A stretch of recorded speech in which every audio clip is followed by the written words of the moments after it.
ખેડાના માતરમાં ગુમ થયેલા યુવકનો મૃતદેહ કૂવામાંથી મળી આવ્યો। માતર તાલુકાના ભદાડા ગામમાં રહેતા યુવક જયદીપનો મૃતદેહ વાવરૂ કૂવામાંથી મળી આવ્યો છે। યુવક 2 દિવસથી ગુમ હતો। જયદીપ 14મી એપ્રિલના રોજ સવારે 9 વાગે કોઈને કહ્યા વગર ઘરેથી નીકળી ગયો હતો।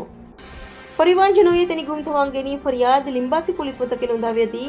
આજે બુધવારે તેનો મૃતદેહ ગામના ભાગોળે આવેલા કૂવામાંથી મળી આવ્યો છે।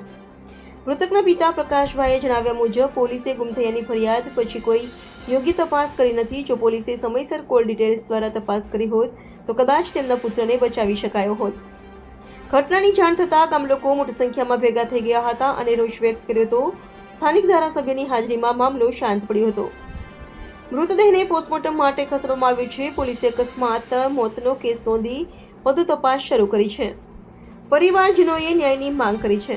Reporter Naresh Gandhvani, Gujarat crime news, Nadiad.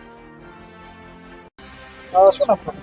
Prakashbhai Shivabhai Raval. Prakashbhai, શું થયું છે અને કેવા પ્રકારનો? 9 વાગે મારો છોકરો ઘરેથી નીકળ્યો છે। 9 વાગે છોકરો મારા ઘરેથી નીકળ્યો છે। આજે 3 દિવસ થઈ ગયા। પછી મને જાણ થઈ કે છોકરો મળતો નથી, એનો ફોન સ્વિચ ઓફ આવે છે। અમે આજુબાજુ ગામમાં મારા ભાઈએ ગામના દરેક કૂવાઓ, પછી આ સ્કૂલ, આ તે એ દિવસે બધી છોકરાઓ બધી જગ્યાએ ફરી વળ્યા। એ ન મળતો પછી તૈયારી અમે પોલીસ સ્ટેશન પહોંચ્યા અને ત્યાં જઈ મેં એફઆઈઆર લખાવી તો કંઈ કાચી ફરિયાદ થાય। એમણે એમ કહ્યું કે છે તમારો છોકરો કઈ ગયો, શું થયો, કાચી ફરિયાદ લખી। પણ પછી રાતે પણ પાકી ફરિયાદ એફઆઈઆર લખાયો। એ લોકોએ અમને એ પછી કોઈ કાર્યવાહી કરી નહીં। 4 દિવસ થયા નહીં, ભલાણામાં કોઈ જવાબ લેવા આવ્યા કે નથી। કોઈ જગ્યાએ છોકરાની ઉપરથી મને એમ કહે છે કે તમે ખોરો, તો જો મારે ખોરવાનું હોત તો હું પોલીસ સ્ટેશન શા માટે જાત? મેં એમ કહ્યું કે સાહેબ મારા છોકરાના જીવનું જોખમ છે, મારો છોકરો ગાય જેવો છે અને જીવનું તમે છેલ્લા કોલ કોણ આવ્યા છે એટલું ખાલી તપાસ કરાવો તો ખબર પડે કે છોકરો કઈ બાદ લઈ ગયો, કોણ લઈ ગયો, કોઈ ધમકાયો છે। તો મને એમ કહ્યું કે એ તો બધું 10 દિવસે બધું આવે એમ, એ ક્વોલિટી અત્યારે ના મળે। તો મને કહે છે, મેં કહ્યું સાહેબ ક્વોલિટી મારા છોકરાને ખોરવો કઈ નથી, એ તો ખોરવા નીકળ્યા। મને કે તમે ખોરો। પછી આજે મેં વાત કરાવી કે સાહેબ હજુ કંઈક તકલીફ છે, મને ક્વોલિટી આપો। તો મને કે હજુ 4-5 દિવસ વાર લાગે। તો 4 દિવસ 8 દિવસ સુધી મારો છોકરો કંઈક થઈ ગયું, આનો જવાબદાર કોણ? એનો જવાબદાર લીંબાસી પોલીસ સ્ટેશન।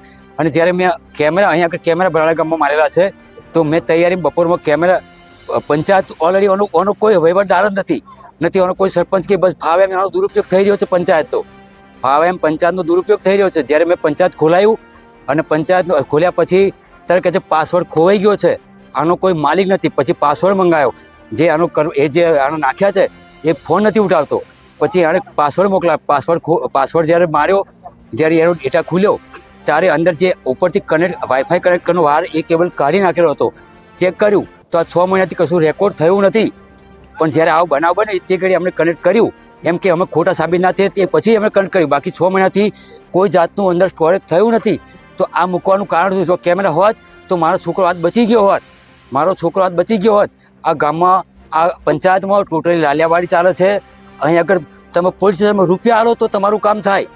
રૂપિયા આલો તો હું એમ કહું છું કે કોઈ અધિકારીનો છોકરો કિડનેપ થયો હોત, એના અધિકારી છોકરાને કોઈ ઉઠાઈ ગયો હોય તો સાહેબ કલાકમાં ગાડીઓ દોડતી થઈ જાય, કલાકમાં એમને કોલ ડિટેલ મળી લે। તો શું એ અધિકારીનો છોકરા અને ગામડાની પ્રજાના શું એ કીડી મકોડા છે? ગામડાની પ્રજા કીડી, આજ મારો જો આજ તમારા ગામનો જશે, આ ગામનો જશે, આ કઈ કીડી મકોડા છે બધા ગામની પ્રજા? અધિકારીનો છોકરો જાય તો કલાકમાં ગાડીઓ દોડતી થઈ જાય છે અત્યારે। અને જ્યારે આ બનાવ પછી આ બનાવ બન્યા પછી મારા છોકરાએ ગામના તમામ કૂવા, તમામ અવાર જગ્યાઓ બધે રોજ છોકરા તપાસ કરે છે। પણ આજે અચાનક આ વસ્તુ જોઈ ને અને ત્યારે કોઈ મારા છોકરાને બૂમ પાડી કે તારો ભાઈ અહીં આગળ પડ્યો છે, ત્યારે એમને ખબર પડી કે આ છોકરો અહીં છે। હકીકતમાં અહીં આગળ કોઈ એને આજે નાખી ગયું છે। જો આ કેમેરા સામે કેમેરો છે, મહાદેવ આગળ સામે કેમેરો, જો એ કેમેરો ચાલુ હોત તો કોણ નાખી ગયું, શું થયું એ બધું પકડાત। પણ ટોટલી લાલિયાવાડી ચાલે છે, ટોટલી માતર તાલુકામાં લાલિયાવાડી ચાલે છે, ટોટલી ખેડા જિલ્લામાં લાલિયાવાડી ચાલે છે। ખરેખર વિકાસના નામે આ એક કાળો ધબ્બો છે।